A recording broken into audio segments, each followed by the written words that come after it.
Hello everybody. I'm a little bit annoyed because I thought I'd be following a half-hour speech by Ben rather than an amazing scripted speech by a fantastic public speaker. So thanks for that.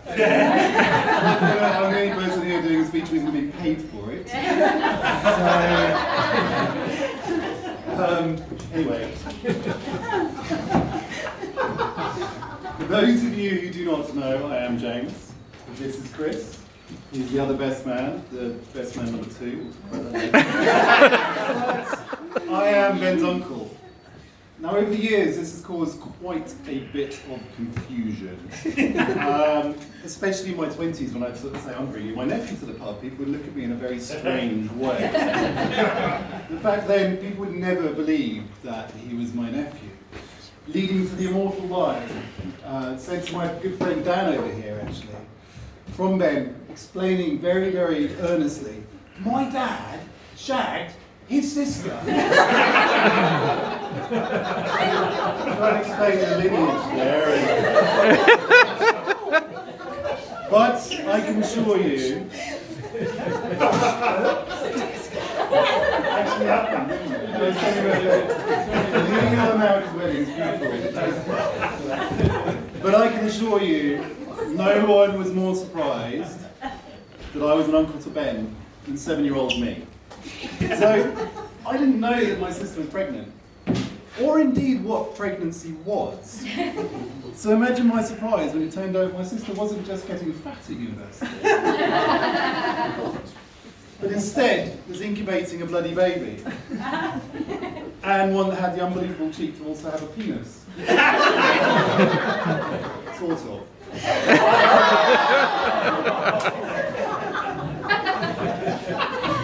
So I think it's fair to say that I had slightly mixed feelings about Ben coming along. Finally I sort of had the brother that I'd always wanted, but also 100% a usurper of all of the love and attention in the family.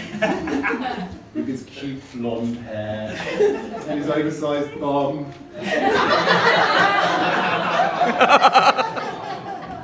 I do like a big bum. He's got it going on. Anyway, he took a bit of getting used to, but I definitely warmed to him. This was helped immeasurably by his mum humiliating him at every possible opportunity to remove him with clothes. What do you mean? It's gorgeous. This is paisley with stripes with whatever. I mean, honestly, that poor child. And also hair as well. I mean, the kid's hair. Jesus Christ. So this rat-tailed, rainbow-clad, feral child. No wonder I like beige. Absolutely, it's magnolia all the way for you, boy. So Ben and I got used to each other, and I realised he could be fun. You know, I grew up a bit and stopped being horrible to him, and I was, and I admit that. But then the usurper strikes again and comes to live with me. What the actual fudge? Ben came to live with us in Cattsfield when his mum went back to university in Bristol. And this is where we actually really bonded. So we played video games for hours, we played cricket for hours, I'd pick him up from school. And I remember once he asked me to come in and come and look at all the work that he'd done one term, and it was just so bloody cute. But this is where he quickly became BFFs with our best man number 2, Chris, here, and he brought his own special kind of Phil Cox chaos to our lives, and who the hell would have thought it'd still be rolling on 30 years later. So, but those were some of the happiest days of my family life. You know, the house felt really full and vibrant, and I watched on with amusement as my parents tried to instill some discipline in this child. Despite being an absolute delight, he was a stubborn little bastard, which anyone who knows him well knows he remains to this day. Sadly, his mum finished uni and he moved to Brighton, and we sort of drifted apart a little bit. We didn't see much of each other during his early teens, and the sweet little Cattsfield boy trotted off to big smoke like Babe, King of the City, turned into a skinny-headed oik. Skinny-shaped-headed oik. We don't have a lot of good pictures of him during this period because A, he was never home, and B, Tracy was not very happy with what started becoming. But underneath it all, he was still Ben. And when Tracy moved back to Battle when he was 16, we picked up exactly where we left off. But shock horror, the little usurper was back at it again. While I moved to London, he moved into my friendship group in Catskill and completely took my place. This is when Ben got introduced to the aforementioned garage, which was a kind of a clubhouse at a parents' house, and it was a place of extreme wrongness. But I could fill an entire speech and stories about the garage. I'm not going to because there are children and parents here, but let this be known. This is where we made Ben a man. Hell yeah. No, really. No, we just taught him how to drink obscene amounts of alcohol and other nefarious things. And it was a real collection of misfits and weirdos, and I'm delighted to see so many of them here today. Ben fitted right in. Things very quickly went from questioning, do I really want to get drunk with my very young nephew, to I do want to get drunk with my very fun nephew. So Ben grew into himself in the garage and became known, as aforementioned, as the Professor. Despite having almost zero life experience. He seemed to know literally everything about everything, and had an unending list of completely unsubstantiated facts, which were never challenged because, well, we were so drunk.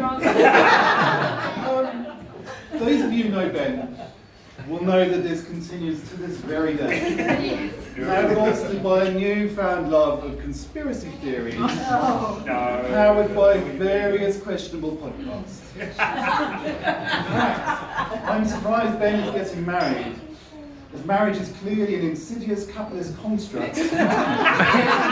Kids and work harder to support them. So, soon after this, he then started to hang around my college friends. And they loved him too. Possibly more than me. And honestly, I don't blame them. The truth is, he's a much nicer person than me. Ben's a wonderful guy. I don't think I've ever met anyone who doesn't like Ben. Every single person here at some point will have either said or heard the phrase, Ben is a lovely boy. He's warm, friendly, interested, interesting. I've always been so proud to bring him into any social situation. His easy charm and endearing nature, and the truth is he's never been a usurper. He's my best friend, you know? He's always added to my life and not taken away. I've always been proud to have him by my side, and I always will be. Anyway, I digress. Ben committed the ultimate sin for a character. The unforgivable. He got a bloody girlfriend. And not just any girl, no.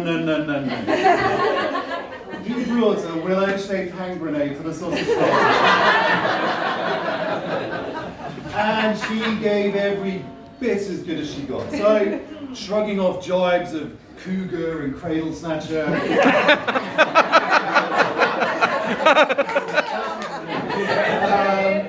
Willow quickly established herself as the queen of the garage and was more than a match for any of that men. I was delighted when Ben met Willow.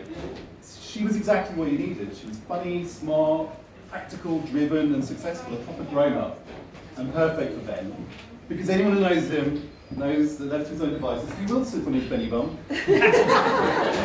Eating KFC, drinking beer, and playing.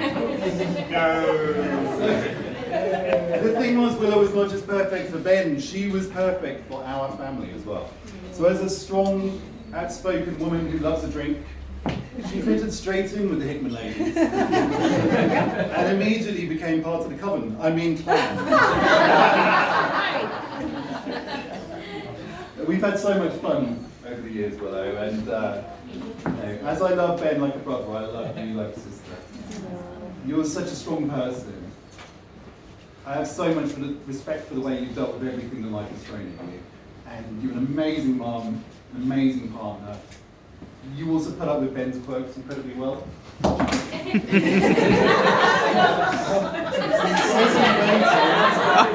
His phone.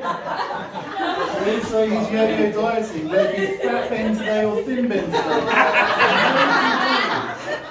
Nobody knows. But, more than that, what I've seen in your relationship, as it's panned out over the years, is that you are best friends. You get each other completely. You balance each other out, and you work amazingly well together. You built a beautiful life together, and have a beautiful family, and you should be really proud of. Nothing could have made me prouder than when Ben became an amazing father for the apple of his eye, Otis.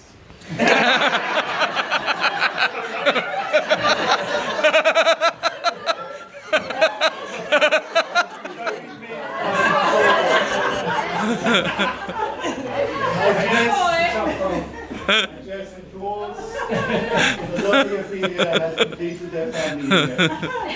And now this wedding completes the loop of one of the best and most beautiful couples that I know. So I'd like you all to join me in a toast. Benny and Willy. Congratulations. Benny, Willy and Willy!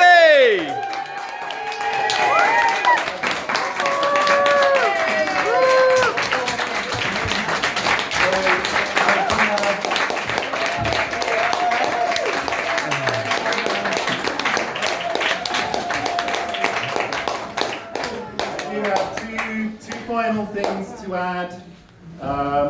There are two notable absences here today. One of them is Ben's grandfather, Clive.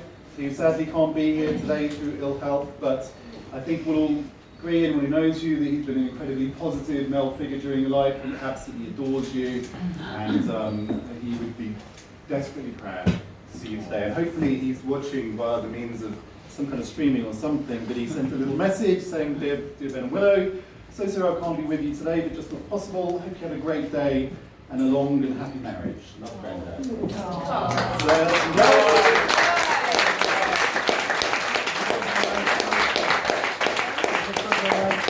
And then there's one other person who will be incredibly proud to be here today, and we honour him by the very fact we are here in the brass.